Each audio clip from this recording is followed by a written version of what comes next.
Bonjour Stéphane Descartiers. Bonjour Cédric. Pour la Bonjour maison Marie. de l'investisseur. Stéphane. Bon, alors normalement, on était dans votre tiercé et on devait avoir un troisième volet concernant les SCI, mais il y a les prix à Paris qui se sont glissés dans un trou de souris et qui ont pris la corde dans le dernier virage.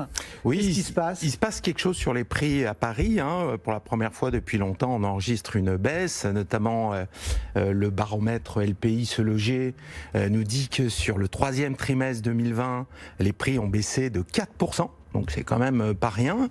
Donc un autre effectivement, non pas sondage, mais une autre enquête Meilleur Agent nous disait eux que de leur côté ils avaient aussi enregistré une baisse de 1%. Donc il se passe quelque chose sur les prix à Paris. Donc je pense qu'il était intéressant d'en parler et d'explorer un petit peu aujourd'hui qu'est-ce qu'il allait pouvoir se passer et quelles étaient peut-être aussi les raisons et les causes de cette baisse à Paris. Alors, déjà, je voulais effectivement peut-être faire appel à votre mémoire, Cédric. En 2013-2014, j'étais un des seuls sur les observateurs à pronostiquer qu'il n'y aurait pas de baisse des prix, alors que 2013-2014, on s'en souvient, les volumes avaient chuté de façon considérable, puisqu'on était à même pas 600 000 transactions, avec Madame Duflot qui avait effectivement avec sa loi Allure notamment le début du plafonnement des loyers, etc. C'était très compliqué et j'étais un des rares à pronostiquer qu'il n'y aurait pas de baisse des prix, donc je ne joue pas aujourd'hui les Cassandres, mais simplement effectivement il se passe quelque chose sur les prix à Paris et qui ne sont pas dus, je pense effectivement au Covid. Je pense que la Covid va peut-être effectivement être un déclencheur comme la guerre du Golfe version 1 en 1991 avait été le déclencheur de la baisse des prix à Paris, sur la Côte d'Azur, sur la côte normande, etc. Donc c'était plus effectivement un déclencheur qu'une cause réelle. Et je ne pense pas aujourd'hui que la baisse des prix auxquels on commence à assister à Paris soit due uniquement au Covid. On a un aspect conjoncturel du Covid qui est là, mais je pense que le verre était déjà dans le fruit avant, et il y a un certain nombre d'indicateurs qui peuvent nous faire penser ça. Ce sont des indicateurs de terrain, Alors c'est à la fois des indicateurs statistiques et des indicateurs de terrain qui sont aussi très forts. Les indicateurs statistiques, c'est quoi ? C'est que déjà les prix ont triplé en 20 ans. Triplé.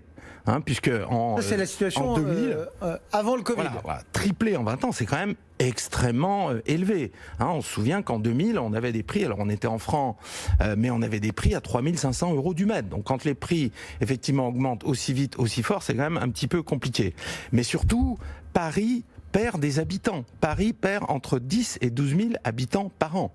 C'est unique, c'est la seule métropole française qui perd effectivement des habitants. Et ce sont surtout les familles qui s'en vont. Puisqu'on le voit, il y a eu, rien que l'année dernière, 3 700 élèves en moins en 2019 à Paris. Paris a perdu 15 000 élèves en 6 ans. Donc des écoles ferment à Paris, il faut quand même le savoir. Ça aussi, c'est la seule métropole en France où ça se passe comme ça. Un sondage que vous avez peut-être vu passer, un sondage sur cadre emploi en 2019, fin 2019, donc avant la Covid, nous indiquait que 84% des cadres veulent quitter Paris et la région parisienne. Donc c'est énorme. 84%, là, c'est quand même un petit peu plus qu'une tendance, effectivement. Là, c'est vraiment un mouvement de fond. Et ce qui était surtout important, c'est que ce sondage nous disait que 32% étaient déjà engagés dans une recherche active. Et ça, c'était, encore une fois, avant la Covid, avant le confinement, etc. Donc ça fait effectivement beaucoup d'éléments. Alors, un élément également important, c'est que les investisseurs s'en vont de Paris. Alors, on avait longuement parlé à l'époque avec Marie et vous, Cédric. Lors du premier plafonnement des loyers, les investisseurs sont partis de Paris du jour au lendemain. Ouais. C'était très net, très clair. Ils sont revenus ensuite quand le plafonnement et puis aidés par les taux bas, la valeur refuge de la pierre, les investisseurs étaient revenus effectivement sur Paris. Bon, ben là je vous le dis, ils sont repartis. Ils sont repartis parce que le plafonnement qui était plus ou moins respecté, qui avait été retoqué, là il est bien là, et il est là pour 6 ans. L'aile gauche de la majorité à Paris veut non seulement effectivement continuer ce plafonnement, mais veut également un blocage des loyers. C'est-à-dire que les loyers ne prennent même pas l'inflation, un blocage type effectivement loi 48. Donc, les investisseurs sont partis de Paris. Je regardais ce matin, il y a plus de 200 studios à vendre dans le 15e arrondissement à Paris. C'est du jamais vu. C'est du jamais vu. Dans le 15e, c'est un marché que je connais par cœur. Quand il y avait 30 ou 40 studios à vendre, c'était le bout du monde. Là, il y en a plus de 200. Donc effectivement, ce sont des biens qui ne trouvent pas preneur aujourd'hui. Donc rajoutez à cela que également, il y a eu une annonce cette semaine que la municipalité veut augmenter les frais de mutation, veut doubler la taxe sur les logements vacants, donc les résidences secondaires. Bon, ça fait beaucoup de messages pour les investisseurs Stéphane, qui sont vraiment extrêmement inquiétants.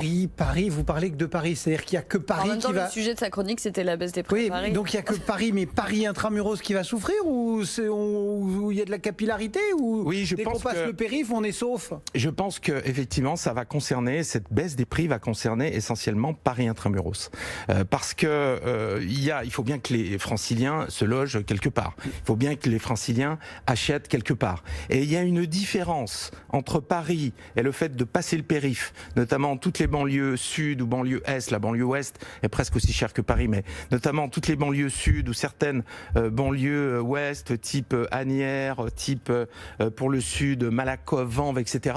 On passe le périph', on a 30-40% de différence. Ce n'est plus justifié aujourd'hui. Donc je pense que les prix, à mon sens, ne devraient pas trop bouger en région parisienne, voire même, je pense, augmenter pour ce qui est de la première couronne. Et la deuxième couronne, tout ce qui est maison, tout ce qui est appartement avec terrasse, etc., je pense que les prix vont très bien se tenir, voire un peu augmenter. Bon. Et Paris, effectivement... Mais en gros, on va avoir un alignement, quoi. On va avoir un alignement, on va, je pense, la différence va baisser entre, notamment, la première, deuxième couronne et Paris intramuros. Bon, ça veut dire qu'il y aura des bonnes affaires à Paris? Oui, on va certainement, c'est pas forcément alors, effectivement une mauvaise nouvelle. À moins de 400 000. Écoutez, le 3 pièces, non mais vers Pont de Flandre. On parlait du 3 pièces. Je pense que aujourd'hui, ce qui se vend, c'est les produits qui n'ont absolument aucun défaut. Non. Mais le 3 pièces standard dans un quartier moyen qui se vendait encore il y a quelques mois à 700 000 euros, 700 000 euros, le 3 pièces de 58 mètres carrés, 700 000 euros avec les frais. Je pense que ça, c'est terminé pour un petit moment, effectivement. Mais effectivement, cette baisse des prix va au moins pouvoir nous apporter, resolvabiliser une partie des acquéreurs qui ne pouvaient pas acheter, et puis on va retrouver de bonnes affaires, notamment sur les biens avec défaut, et on va retrouver de la rentabilité pour les investisseurs. C'est bien les défauts. Merci beaucoup Stéphane Descartier, et on se retrouve donc la prochaine fois pour finir notre trilogie des SCI avec l'IS. Tout à fait, avec une solution sur les sociétés. Sur les sociétés, ouais, c'est moins drôle. C'est pour ça qu'on a dit on change. Ça fait du bien de temps.